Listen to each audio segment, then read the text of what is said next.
আজকে বানাবো মিষ্টি মিষ্টি খাজা। দেখতে যতটা সুন্দর হবে খেতে অনেক মজার হবে এই খাজা। তো এই খাজা কিভাবে বানাতে হয় তো আজকে আমি দেখাবো। তো আমি নিয়ে নেবো এখানে 1 কাপ ময়দা। আপনি ময়দা দিয়েও বানাতে পারেন, আটা দিয়েও বানাতে পারেন, কোনো সমস্যা নেই। যেটা দিয়েই বানান না কেন এটা কিন্তু বানানো যাবে আর খুবই ভালো হবে। তো এখন দিয়ে দেবো স্বাদ মতো লবণ, আর এখন দিয়ে দেবো 1 চিমটি খাওয়ার সোডা। দিলেও হবে, না দিলেও কোনো সমস্যা নেই। আর এখন দিয়ে দিলাম রেগুলার একটু সয়াবিন তেল।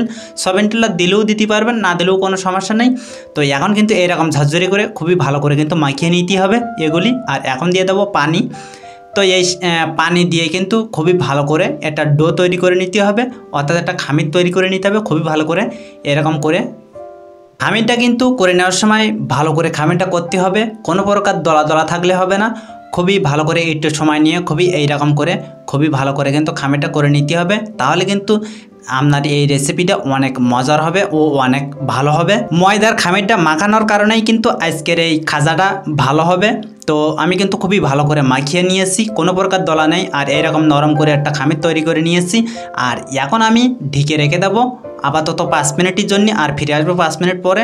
তো এই 5 মিনিটের ভিতরে কিন্তু এতে একটা তেল দিয়ে একটা আর একটু ময়দা দিয়ে একটু খামির তৈরি করে নেব। একবার পানির মতো একটা খামির তৈরি করে নিতে হবে। তো আমি 5-6 ঘন্টা রুটিতে মাখানোর মতো একটা পানির মতো একটা খামির তৈরি করে নেব। তো এখন দিয়ে দেবো একটু তেল। এই তেল দিয়ে খামিরটা করতে হবে, কিন্তু কোনো প্রকার পানি দেওয়া যাবে না। তো আমি কিন্তু এই তেল দিয়ে কিন্তু এরকম খুব ভালো করে একটা খামির তৈরি করে নিয়েছি, দেখতে পাচ্ছেন। আর এই রকম খামির কিন্তু এইরকম পাতলা মতো একটা খামির তৈরি করে নিতে হবে। নিয়ে কিন্তু এটা কিন্তু রুটির উপরে মাখাতে হবে। তো এতে কিন্তু কোনো প্রকার পানি দেওয়া যাবে না। আর এর খামিরটা কিন্তু করা হয়ে গেছে। আর এখন দেখতে পাচ্ছেন আবারও 5 মিনিটের ভিতরে কিন্তু চলে গেলাম। আর দেখতেই পাচ্ছেন সেই খামিরটা এখন কতটা সুন্দর নরম হয়েছে। তো এই খামিরটারে এখন লম্বা একটা শেপ দিয়ে নেব, লম্বা একটা আকার দিয়ে নেব হাত দিয়ে এরকম করে ফিডার পরে রেখে। তো দেখতেই পাচ্ছেন আমি কিন্তু খুবই ভালো করে লম্বা একটা শেপ দিয়ে নিয়েছি। আর এখন কিন্তু রুটিটা যেরকম বড় বানাতে হবে সেরকম বড় বড় কিন্তু লেচি কেটে নিতে হবে, দোলা করে নিতে হবে। তো আমি এরকম করে কিন্তু এরকম 7-8টা যেরকম আমি রুটি বানাবো সেরকম করে কিন্তু খুবই ভালো করে এরকম দলা দলা করে নেব আর কেটে কেটে নেব, দেখতেই পাচ্ছেন। তো আমি কিন্তু খুবই ভালো করে কিন্তু এই দোলাগুনি কেটে নিয়েছি। আর এখন দেখতেই পাচ্ছেন এরকম একটা দোলা নিয়ে কিন্তু এভাবে একটু চেপে একটু হালকা বড় করে নিতে হবে। এরকম করে হাত দিয়ে টেনে হোক আর হাত দিয়ে চেপে হোক, এরকম করে কিন্তু একটু ভালো করে দোলা করে দোলাটা কিন্তু এরকম শেপে বড় করে নিতে হবে। তো আমি কিন্তু সব এরকম বড় করে নিয়েছি, দেখতেই পাচ্ছেন। আর এখন কিন্তু একটা করে খুবই ভালো করে একটা ছোট ছোট মতো একটা রুটি বানিয়ে নিতে হবে, দেখতেই পাচ্ছেন। এরকম করে কিন্তু রুটিটা হালকা একটা বড় বানিয়ে নিতে হবে, এরকম হালকা আস্তে আস্তে করে। ময়দা দিয়ে কিছু বানাতে গেলে আপনি ময়দাটা যত দলাই মলাই করে যত সময় লাগাতে পারবেন ততই কিন্তু আপনার এই জিনিসটা ভালো হবে, খাবারটা ততই ভালো হবে। তো আমি কিন্তু এরকম একটা রুটি বানিয়ে নিয়েছি আস্তে আস্তে। আর সবগুলো দোলাকে কিন্তু এরকম সবগুলো লেচি কিন্তু এরকম আমি হালকা ছোট ছোট একটু এরকম রুটি বানিয়ে নেব। আর সব এক পাশে এরকম একটা বানিয়ে রেখে দেবো। তো এখন আমি সবগুলো রুটি বানিয়ে নিয়েছি ছোট ছোট করে আর এরকম করে। আর এখন আমি আগে যে তেলটা আর এই ময়দাটা একটা পাতলা একটা খামির তৈরি করে নিয়েছিলাম, সেই খামিরটা কিন্তু এই রুটির উপরে আন্দাজ করে সব কটা রুটিতে যেন হয় এইরকম আন্দাজ করে এইরকম করে কিন্তু খুবই ভালো করে মাখিয়ে নিয়েছি। আর এখন আর একটা রুটি নিয়ে এইরকম একটার পর একটা দিয়ে খুবই ভালো করে মিল করে এরকম করে কিন্তু লাগিয়ে দিতে হবে। তো রুটি যত ছোটো কোনো সমস্যা নেই, এরকম টাইনে কিন্তু আপনি একই সাইজ করে নিতে পারবেন। তো এইরকম করে কিন্তু সব কটা রুটির ভিতরে কিন্তু আমি এই তেল আর ময়দাটা ভালো করে এরকম মাখিয়ে নেব। যে কোনো জিনিস বানানোর সময় যদি হাতে একটু সময় নিয়ে আস্তে আস্তে খুবই ভালো করে বানান, একটু সময় হাতে নিয়ে, তাহলে কিন্তু অনেক ভালো হবে জিনিসটা। তো রুটিটা বানানোর সময় খেয়াল রাখতে হবে একবার যেন নরম না হয় আর একবার যেন শক্ত না হয়, তাহলে কিন্তু কষ্ট হয়ে যাবে। একটু শক্ত হয়ে গেলে কিন্তু আপনি বড় করতে গেলে কষ্ট হয়ে যাবে, আর একটু নরম হয়ে গেলে কিন্তু একবারে গায়ে গায়ে লেগে যাবে। তো রুটি কিন্তু সব একের পর এক এরকম করে কিন্তু সব দিয়ে নিয়েছি। আর সবচেয়ে ওপরে যে রুটিটা থাকবে এই রুটির উপরে কিন্তু তেল বলেন আর ময়দা বলেন আমি যে খামির করে নিয়েছিলাম সেটা কিন্তু সব দেওয়া হয়ে গেছে। আর ওপরে কিন্তু মোটেও দেওয়া যাবে না, ওপরে এই লেয়ারটা কিন্তু এইভাবে চেপে চেপে এই পুরা ফিরা জুড়ে কিন্তু বড় করে নিতে হবে এরকম করে। তো এখন আমি আরও একটা বড় পাত্র নিয়ে নিয়েছি, আর এই বড় পাত্রের ভেতরে কিন্তু পুরা বড় পাত্রটা জুড়ে কিন্তু আমি এরকম বানিয়ে নিয়েছি। আর এখন কিন্তু এইরকম কিন্তু গোল লেয়ার নিতে হবে ক্রিম রোলের মতো, এরকম করে কিন্তু একটু গলিয়ে নিতে হবে। দেখেন এরকম খুবই ভালো করে কিন্তু এরকম করে সহজে গলিয়ে নেওয়া যাবে। আর এরকম করে কিন্তু গুলিয়ে নিতে হবে। তো আমি কিন্তু খুবই ভালো করে এই গুলিয়ে নিয়েছি, ক্রিম রোলের মতো করে নিয়েছি আর রোলের মতো করে নিয়েছি। আর এখন কিন্তু একটা ছুরি দিয়ে এইভাবে কিন্তু একটু অনুমান করে একটা আন্দাজ করে কিন্তু এরকম করে কিন্তু সব মিলিয়ে একটা একটা করে পিস করে নিতে হবে। এইরকম করে সেম পদ্ধতিতে দোলা করার সময় কিন্তু এই কাটার সময় কিন্তু কোনো প্রকার বড় আর ছোট করা যাবে না, সব কিন্তু একই মাপে এইরকম করে কিন্তু আপনার এইরকম রোলটা কিন্তু লেসি কেটে নিতে হবে। এইরকম করে দেখতেই পাচ্ছেন আমি কিন্তু খুবই ভালো করে সব কটা একই সাইজ করে একই লেভেল করে কিন্তু সব কটা কেটে নিয়েছি। আর এখন আমি বড় পাত্রের ভিতর থেকে এই ছোট প্লেটের ভিতরে কিন্তু তুলে রেখে দেবো সবগুলো এইভাবে সাজিয়ে। এত রুটি কিন্তু বানানোর কোনো প্রয়োজন পড়ে না, তারপরেও কিন্তু লেয়ারটা অনেক বেশি করার জন্য আমি কিন্তু রুটি অনেক বানিয়ে নিয়েছিলাম। আর একের পর এক দিয়ে কিন্তু এরকম রোলটা তৈরি করে নিয়েছি। আপনি কিন্তু একটা রোল দিয়েই বানাতে পারবেন, কোনো সমস্যা নেই। আর এখন কিন্তু এই যে আমি লেসি কেটে নিয়েছিলাম ওই রোলের থেকে, আর ওই লেসিটা কিন্তু এখন এইভাবে এই ছাড়িয়ে নিয়ে পিছন দিকে একটু এইভাবে লাগিয়ে দিতে হবে এক পাশটা, আর এক পাশটা এইভাবে হাত দিয়ে খুবই ভালো করে কিন্তু ওপরে একটু চাপ দিয়ে দুই হাতের সাইজে একটু চাপ দিয়ে এবার একটু বড় করে নিতে হবে। আর এখন বেলুন দিয়ে এইভাবে কিন্তু একটু হালকা নরম হাতে কিন্তু এইভাবে একটু হালকা হালকা করে বড় করে নিতে হবে। বেশি চাপ দেওয়া যাবে না, তাহলে লেয়ারগুলো কিন্তু একবারে চেপে যাবে। তো এখন আমি কিন্তু সবগুলো খাঁচা এইরকম করে কিন্তু হালকা নরম হাতে সবগুলো কিন্তু একই রকম এরকম শেপ দিয়ে নেব। তো আমি কিন্তু সবগুলো কিন্তু এইরকম করে কিন্তু বানিয়ে নিয়েছি, বিলে নিয়েছি। আর এখন আমি চলে যাব চুলায়। তো আমি কিন্তু চুলায় চলে এসেছি আর একটা প্যান বসিয়ে দিয়েছি। আর এখন দিয়ে দেবো রেগুলার সয়াবিন তেল। তেলটা এমন পরিমাণে দিতে হবে যেন আপনি তারা দেওয়ার সাথে সাথে যেন ওটা ভেসে ওঠে, এইরকম পরিমাণে তেল দিয়ে নিতে হবে।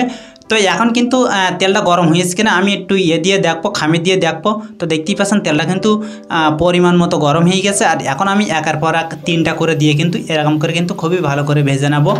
একটু নাড়াচাড়া করে দিতে হবে আর তেলটা কিন্তু লো হিটে রাখতে হবে।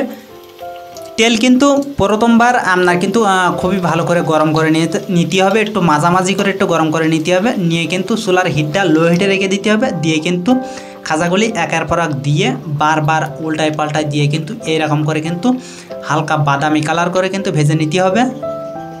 এই খাজা বানাতে গেলে কিন্তু এই যে লেয়ারগুনি তৈরি করেছিলাম এই লেয়ারগুনি কিন্তু একবারে মুসমুসে আর একটা একটা খলতে গেলে কিন্তু এইরকম পুঁতে নিয়ে তো বারবার নাড়াচাড়া করতে হবে। তো আমি কিন্তু বারবার নাড়াচাড়া করে এইরকম করে কিন্তু সবগুলো ভেজে নিয়েছি। আমি খুবই ভালো করে কিন্তু ভেজে নিয়েছি। আর এখন আমি তেল ঝরিয়ে পরিবেশন করে দেখাবো কেমন হয়েছে। তো দেখতেই পাচ্ছেন আমি কিন্তু খুবই ভালো করে এই সুন্দর সুন্দর এই খাজাগুলি কিন্তু আমি খুবই ভালো করে মুসমুসে করে কিন্তু ভেজে নিয়েছি। আর এগুলি কিন্তু আপনার হোটেল ও দোকানকেও হার মানিয়ে দেবে। আজকের এই রেসিপি এইভাবে একবার হলো বাসায় ট্রাই করে দেখবেন, অনেক মুসমুসে আর খুবই খাস্তা আর খুবই ভালো হবে খেতে। এইটা কিন্তু মিষ্টি খাজা। তো আমি কিন্তু এখনও কোনো প্রকার মিষ্টি অ্যাড করিনি, তো এখন আমি মিষ্টি অ্যাড করে দেবো। তো চুলায় চলে এসেছি আর 1 কাপ চিনি অ্যাড করে দিয়েছি দেখতেই পাচ্ছেন এই কড়ার ভিতরে। আর এখন আমি এই চিনির উপরে কিন্তু চিনির 10 ভাগের 1 ভাগ পানি দিয়ে আমি কিন্তু এই শিরাটা বানিয়ে নেব। তো আপনি কিন্তু পানি অনেক দিলে কিন্তু জ্বালিয়ে জ্বালিয়ে কিন্তু আবার শিরাটা কিন্তু ঘনত্ব করতে হবে। তো আমি কিন্তু একবারে অল্প পানি দিয়ে নিয়েছি আর পানিটা দিয়েই কিন্তু সাথে সাথে কিন্তু শিরাটা হয়ে গেছে দেখতেই পাচ্ছেন। যত কম পানি দেবেন শিরা বানানোর সময় ততই কিন্তু ভালো হবে আর দ্রুত হবে শিরাটা বানানো। আর শিরাটা কিন্তু একবারে পাতলা করা যাবে না, তাহলে কিন্তু খাজাগুলি একবারে পাউরুটির মতো নরম হয়ে যাবে। এইরকম কিন্তু একতারের একটা শিরা বানিয়ে নিতে হবে, তাহলে কিন্তু খাজার ওপরে দেওয়ার সাথে সাথে কিন্তু খাজাটা একবারে শক্ত হয়ে যাবে। আর শিরাটাও কিন্তু এইরকম দেখতেই পাচ্ছেন এরকম করে কিন্তু খাজা একটা নিয়ে এইরকম করে কিন্তু এক পাশ করে কিন্তু এই শিরা লাগিয়ে নিতে হবে। আর ঠান্ডা হওয়া মাত্রই কিন্তু 2 মিনিট বা 3 মিনিটের ভিতরে কিন্তু শিরাটা একবারে মচমচে হয়ে যাবে এই খাজার ওপরে। খাজাও মচমচে হবে আর শিরাটাও কিন্তু শক্ত চিনির মতো মসর মসর করবে আর জমে যাবে। তো এইরকম করে কিন্তু একটু সময় নিয়ে সবগুলো খাজার এক পাশ করে কিন্তু এই শিরাটা মাখিয়ে নিতে হবে। সেম এইরকম করে সবগুলো কিন্তু এরকম করে মাখিয়ে নিতে হবে। তো আমি একবারে কিন্তু সবই এক পাশ মাখিয়ে নিয়েছি আর ঠান্ডাও হয়ে গিয়েছিলো। আর এখন আমি 2 পাশ একবারে যে পাশ অবশিষ্ট ছিল সেটাও কিন্তু মাখিয়ে নেব। আর সবগুলো কিন্তু 2 পাশ এরকম করে কিন্তু মাখিয়ে নিয়েছি। আর এখন দেখতেই পাচ্ছেন কত ভালো করে কিন্তু আমি এই শিরাটা মাখিয়ে নিয়েছি আর শিরাটা কিন্তু জমতে শুরু করে দিয়েছে। জমার আগে কিন্তু আমি শিরাটা জমার আগে কিন্তু কিছু টাটকা চেরি ফল কেটে কিন্তু আমি এই ওপর দিয়ে ছড়িয়ে দিয়েছিলাম। আর দেখতেই পাচ্ছেন কতটা সুন্দর দেখাচ্ছে আর দেখতে যতটা সুন্দর হয়েছে খেতে অনেক মজার হয়েছে আজকের এই রেসিপি। তো আপনি যদি বেশি দিন রাখতে চান, রেখে রেখে যদি খেতে চান, তাহলে কিন্তু মিষ্টিটাই অ্যাড করা যাবে না। আর মিষ্টি দিলে কিন্তু 1 সপ্তাহের বেশি কিন্তু আপনি রেখে খেতে পারবেন না। আর যদি মিষ্টি না দেন তাহলে কিন্তু আপনি প্রায় 1 মাসের মতো কিন্তু কাঁচের ডিব্বায় ভরে রেখে খেতে পারবেন। দোকানের ড্যানিসের মতো কিন্তু মসর মসর করবে আর খুবই মুসমুসে হবে। আর আপনি যদি মিষ্টি অ্যাড করেন এরকম করে, তাহলে কিন্তু 1 সপ্তাহের মতো যাবে। 1 সপ্তাহ পরে কিন্তু একটু নরম হয়ে যাবে। তো দর্শক দেখেন আজকের রেসিপিটা কতটা সুন্দর করে কিন্তু আজকের এই মিষ্টি খাজা আমি বানিয়ে নিয়েছি খুবই কম সময়ের ভিতরে, খুবই মজার করে আজকের এই রেসিপি কিন্তু আমি বানিয়ে নিয়েছি। তো আজকের রেসিপি কেমন হয়েছে এখন আমি দেখাবো। তো দেখেন সবগুলো কিন্তু খুবই ভালো ফুলেছে, ফুলকো ফুলকো হয়েছে। আর ভিতরে লেয়ারগুনি কিন্তু খুবই ভালো খোলে খোলে মতো আছে। আপনি ভাঙা মাত্রই কিন্তু লেয়ারগুনি ছাড়িয়ে যাবে। তো এখন একটা দেখাবো, এটা কিন্তু একবারে মোটেই ফোলেনি। তো এইটাই দেখাবো যে কেমন হয়েছে, দেখতেই পাচ্ছেন।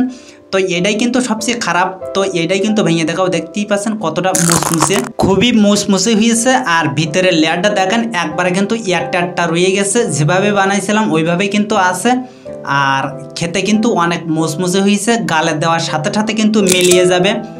আর লেয়ারগুনি, ভিতরের লেয়ারগুনি যেভাবে বানাইছিলাম সেভাবে কিন্তু আছে, দেখতেই পাচ্ছেন।